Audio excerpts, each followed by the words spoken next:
13வது அத்தியாயம். க்ஷேத்ர க்ஷேத்ரஜ்ஞ விபாக யோகம். அவதாரிகை.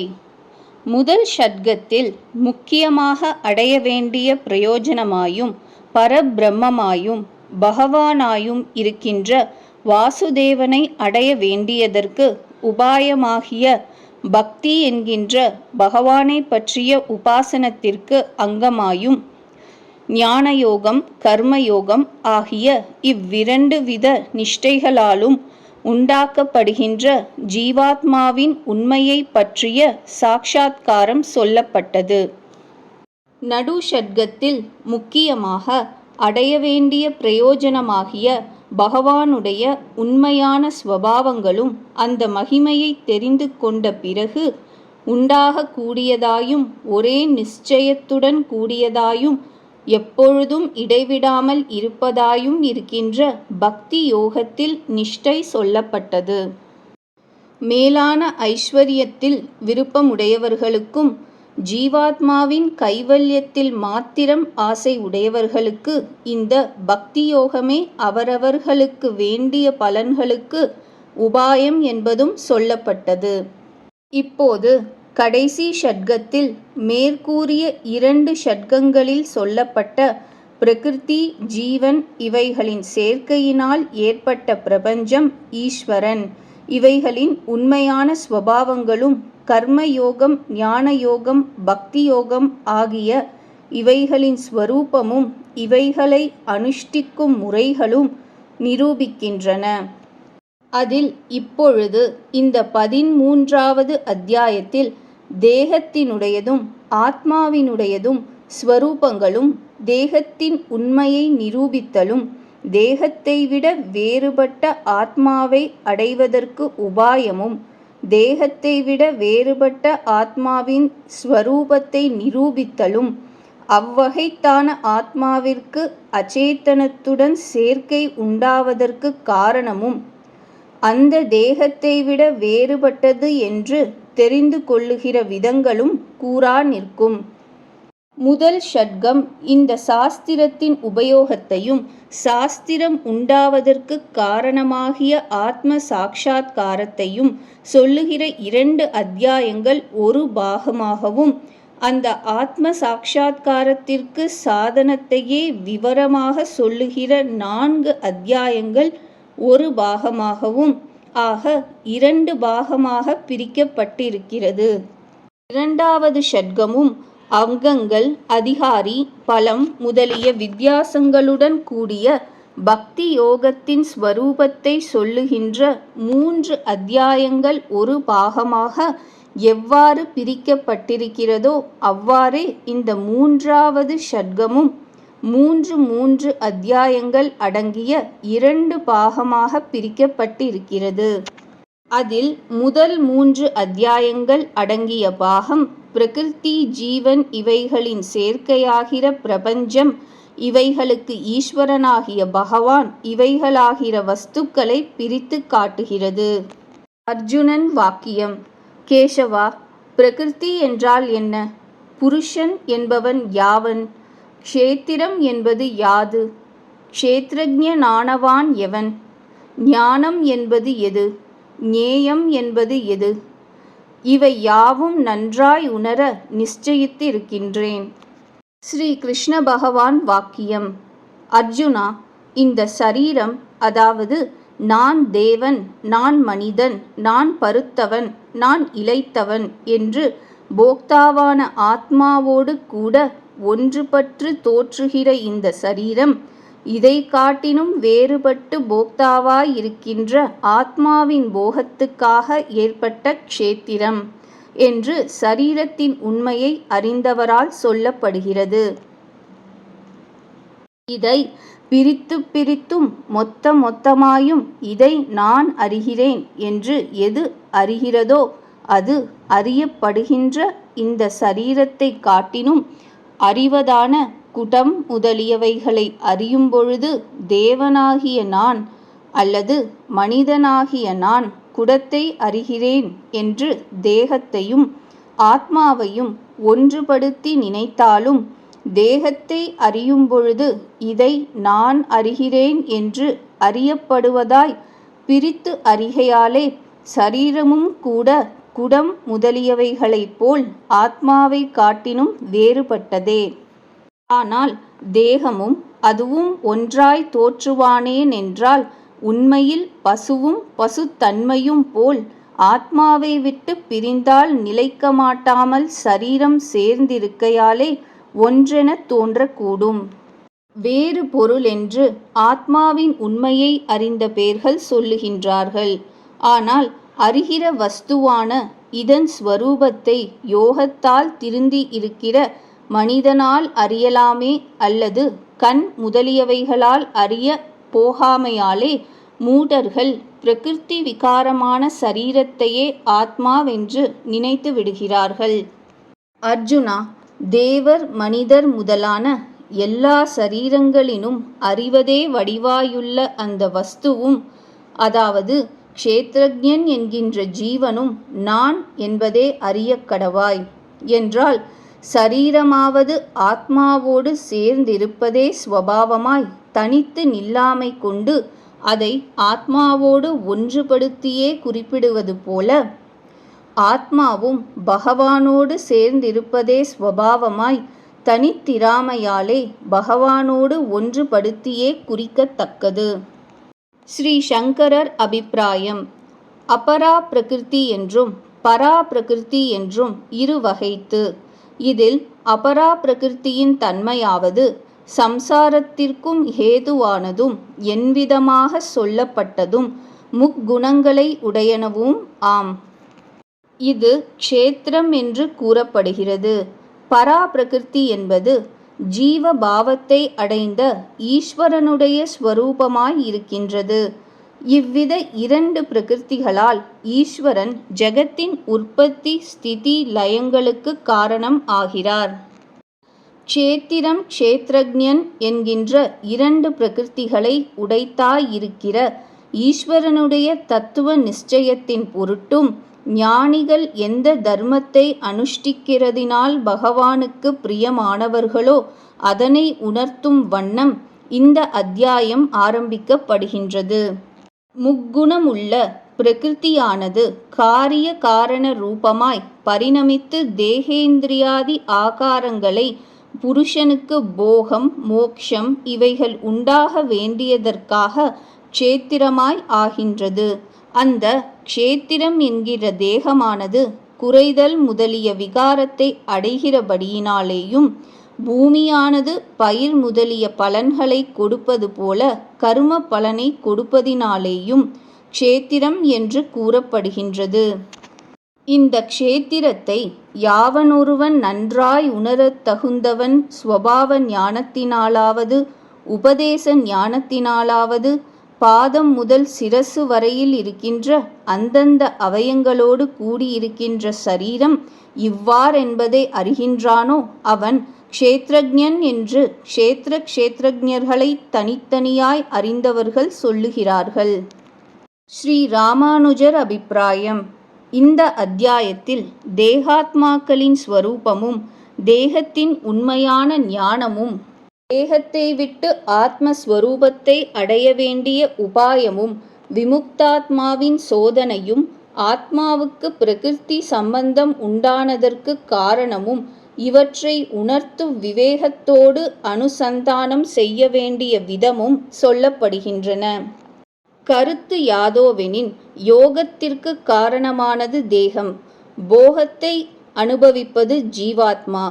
தேகமும் ஆத்மாவும் வெவ்வேறாகவும் அஞ்ஞானிகள் நான் தேவன், நான் மனிதன், நான் பருத்திருக்கிறேன், நான் இளைத்திருக்கிறேன் என்று தேகத்தை ஜீவனோடு சேர்த்து தேகமே ஆத்மாவென்று விவரிக்கின்றார்கள். தேகம் வேறு ஆத்மா வேறு என்றறிந்தவர்கள் அந்த தேகத்தை க்ஷேத்திரம் என்று கூறுகின்றார்கள். எவன் அவயவங்களோடு கூடிய தேகம் தனதென்றும் தேகமே தான் என்றும் அறிகின்றானோ அவனை தேகம் வேறு ஆத்மா வேறு என்று உணர்ந்தவர்கள் க்ஷேத்ரஜ்ஞன் என்று சொல்லுகின்றார்கள். ஜீவாத்மஸ்வரூபம் இந்திரியங்களால் அறியப்படாததாயும் மனத்தால் தியானித்து அறிய தகுந்ததாயும் இருத்ததால் தியானித்து மனத்தால் அறிய சக்தியற்ற அவிவேகிகள் தேகமே ஆத்மா என்று நினைக்கின்றார்கள். ஓ பரத குலத்தில் உதித்தவனே, சகல க்ஷேத்திரங்களிலும் என்னையே க்ஷேத்திரஜனாக அறிய கடவாய். தேகம் ஆத்மா ஆகிய இவற்றின் விவேக ஞானம் யாதோ அதுவே ஞானம் எனப்படும். இவ்வாறு கிருஷ்ண பகவான் மேற்கூறியதற்கு ஆசங்கை நிகழும். அவை வருமாறு: சகல க்ஷேத்திரங்களிலும் க்ஷேத்திரஜன் நானே என பகவான் கூறியதனால் பகவானுக்கு பந்த மோக்ஷம் என்று ஆகிறது. ஈஸ்வரன் அனாதி மல முக்த சித்து உருவாகிய தன்மையினால் சம்சாரமும் அதில் பிரவிற்த்தி நிவிற்த்திகளும் அவர்க்கே யாமென்பது எங்கனம் பொருந்தும்? தேகாபிமானியாகிய ஜீவனுக்கே அன்றோ க்ஷேத்திரஜன் என்பது பொருந்தும் எனின் கூறுதும். பிறவி தொடங்கி யாவரும் இங்கனமே ஜீவன் வேறு ஈசன் வேறென கொண்டிருப்பதே அவித்யை எனப்படுவதாம். இவ் அவித்யாகிற அஞ்ஞானமே ஜீவத்வம் என்று இதனால் உண்டாகிய பேத பாவனையால் ஓயாது பிறந்திருத்தல் ஜீவ தர்மம் என்றுமாம். முமுக்ஷுக்கள் நான் யார், உலகு எது என்கின்ற விசாரத்தோடு ஸ்ருதியை குருமுகமாய் ஆராய்ந்து அகம் பிரம்மாஸ்மி எனத் தெளிந்து முன் தடிப்பேற பெற்றிருந்த அவித்யை இருளானது கதிர்முன் இருள் போல் நீங்க ஸ்வானுபூதி செல்வர்களாய் அக்கைவல்ய பிராப்தி சுதந்திரம் உடைய ஜீவன் முக்தர் ஆவர். என்னை பிரகதாரண்யகோபனிஷத்தின் கருத்து யாதெனில், யாவன் இவ்விதமாய் நான் பிரம்மமாக விருக்கின்றேன் என்று அறிவானோ அவனே யாவுமாக விருக்கின்றான் என்கின்ற பிரமாணத்தால் உணர்க. இந்நிலையை உலகோர் அடைந்து பிழைப்பதன் பொருட்டன்றோ உபனிஷதமாகிய இந்நூல் அர்ஜுனனை காரணமாக்கி உலகோருக்கு அருளினன் பகவான். ஈண்டும் இதனைக்கு யுக்திவாதங்களினால் புறம் போக்கிவிடுவது மதத்தர் கர்மமாக கொண்டிருப்பதன்றி மோக்ஷதாகிகள் இதில் சந்தேகம் அடைவது இல்லை என்க. ஆனாலும் இது ஸ்ருதி சம்மதம் என்று சொல்வது எங்கனம் எனின் ஈண்டு கூறுவாம். நிராலம்போபனிஷத்தில் ஈஸ்வரனே நாம ரூப அத்தியஸ்த பேதத்தால் பிரம்மன் விஷ்ணு ருத்திரன் இந்திரன் முதலிய தேவதா வடிவங்களிலும் இன்னும் 7 வகை பிறவி சரீரங்களினும் ஓரறிவே முதல் எண்ணறிவாம் ஜீவனாக பல தேசங்களினால் பலவாக எண்ணப்பட்டிருக்கின்றான் என்பதை உணர்த்திற்றாயினும் இங்கனம் ஒன்றை மற்றொன்றாக காட்டும் அஞ்ஞானமாவது என்னை எனின் மேற்படி உபனிஷத்தில் கூறுவதாவது: கயிற்றில் அரவின் பிராந்தி உண்டாவது போல பிரம்மத்தில் ஜீவேஸ்வர துவைத்தத்தையும் தேவ திரிய ஸ்தாவராதி ஸ்திரீ புருஷ வர்ணாசிரம பந்த மோக்ஷ முதலிய அநேக பேதங்களையும் கற்பிக்கும் அறிவினது அறியாமையே என்றதனாலும் அன்றேல் அந்த பிரம்மத்தினிடம் இவை தோன்றுவதற்கு எது என்னை எனின் இல்லாமையை உண்டுபோர் காட்டும் பிரகிருத்தியால் என்க. என்னை மேற்படி உபனிஷத்தில் சிதாகாசத்தில் நானாவித சித்திரங்களை உடைய உலகங்களை நிர்மாணம் செய்யும் சாமர்த்தியமுடைய மனோரூபமான பிரம்ம சக்தியே பிரகிருத்தியாம் என்றதனானும் உணர்க.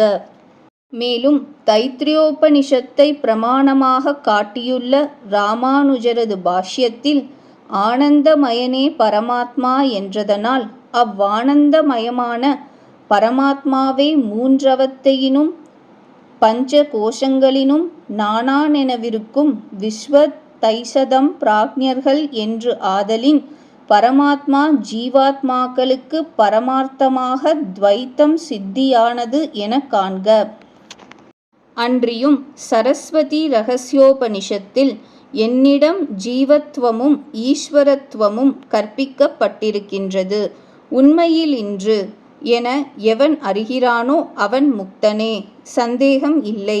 இதனால் ஜீவாத்மா வேறு பரமாத்மா வேறென்றும் பரமாத்மாவினது வியாபாரத்தில் ஜீவாத்மா வியாபியமாக இருப்பதென்றும் பிரகிருதி விமுக்தமாயின் பரமாத்மாவைப் போல ஜீவாத்மாவும் ஆகின் எனக் கூறும் துவைத்தமும் விசிஷ்டாத்வைத்தமும் முறையே சோபானங்களாக அத்வைத்தம் ஒன்றே வேதாந்தத்தின் உண்மை முடிவாய் விளங்கற்பாலது. இது அத்வைத்த கொள்கை என்று அறிக. ஸ்ரீ ராமானுஜர் அபிப்பிராயம். க்ஷேத்ரஜ்ஞன் ஜீவன் என்று முதலில் கூறியதற்கு விரோதமாக க்ஷேத்ரஜ்ஞன் தானென்று இதில் சொல்லப்பட்டிருக்கின்றதே எனின் விரோதம் அன்று. எவ்வாறென்றால் ஜீவன் பகவானது சரீரம், அவனுக்கு பகவான் சரீரி. ஆதலால் தன் சரீரமே தானென்றருளினான். அவ்வாறு புகழலாமோ என்றால் ஜீவனும் பகவானும் வேறாயினும் ஜீவனை விட்டு பரமாத்மாவும் பரமாத்மாவை விட்டு ஜீவனும் பிரியாதிருத்தலாகிய அபிருதக் சித்தத்துவத்தினாலேயும் சரீரி பாவத்தினாலேயும் விசேஷண விசேஷிய பாவத்தினாலேயும் ஜீவனை தானென்று பகவான் அருளினான். எவ்வாறெனின் நான் தேவன் நான் மனுஷ்யன் என்று சொல்லுகையில் தேவ மனுஷ்ய ஆகாரம் தேகத்தை பற்றியதே அன்றி ஆத்மாவை பற்றியது அன்று. தேகமும் ஆத்மாவும் வேறாயிருக்க அந்த தேகத்தை நானென்று சொல்லுதல் போல தன்னையும் ஜீவனையும் அபேதமாக கொண்டு பகவான் தானே க்ஷேத்ரஜ்ஞன் என்று அருளினான். க்ஷேத்ரஜ்ஞன் தானென்று எந்த காரணத்தினால் பகவான் கூறினாரோ அதே காரணத்தினால் க்ஷேத்திரமும் தானென்று பகவான் சொன்னதாக இந்த ஸ்லோகத்தில் உள்ள அபி சப்தத்தினால் கிரகிக்க வேண்டியது. க்ஷேத்திர க்ஷேத்ரஜ்ஞர்களுடைய ஸ்வரூப பேதத்தையும் அவைகள் பரமாத்மாவை ஆத்மாவாக உடையனவென்பதையும் அறிவதுதான் உத்தமமானது. இந்த ஸ்லோகத்தில் சொல்லியதுமான ஞானமும் அதுவே.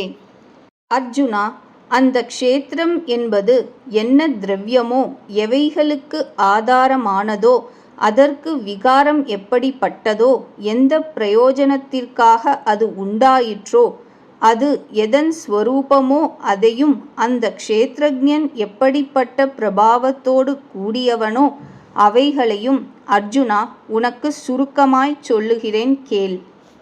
மேலும் வெகுவிதமாய் இருடிகளினாலேயும் பிரத்யேகமாய் பல விதங்களால் வேதங்களினாலே புத்திகளுடன் கூடின சந்தேகமற்ற அர்த்தங்களை ஸ்தாபிக்கிற பிரம்ம சூத்திர பதங்களினாலேயும் சொல்லப்பட்டிருக்கிறது. பிரம்ம சூத்திரம் என்பது பிரம்மத்தின் ஸ்வரூபத்தை காண்பிக்கிற உபனிஷத்துகளில் தடஸ்த லக்ஷணங்களாகிய யதோவா இமானி பூதானி ஜாயந்தே முதலிய வாக்கியங்கள். பதம் என்பது ஸ்வரூப லக்ஷணங்களாகிய சத்தியம் ஞானம் அனந்தம் முதலிய வாக்கியங்கள் அல்லது வேதவியாசர் செய்திருக்கிற வேதாந்த சூத்திரங்களின் பதங்கள். அதில் உள்ள பதங்களும் உண்டு. தடஸ்த லக்ஷணம் என்றால் சில காலத்தில் உள்ளதும் சில காலத்தில் இல்லாமல் இருப்பதுமாகிய சகுண பிரம்ம லக்ஷணம். ஸ்வரூப லக்ஷணம் என்றால் எப்போதும் மாறாமல் இருப்பதாகிய நிர்குண பிரம்ம லக்ஷணம். க்ஷேத்திர க்ஷேத்ரஜ்ஞ ஸ்வரூபமானது பராச்சரர் முதலிய ரிஷிகளால் கூறப்பட்டு இருக்கிறது.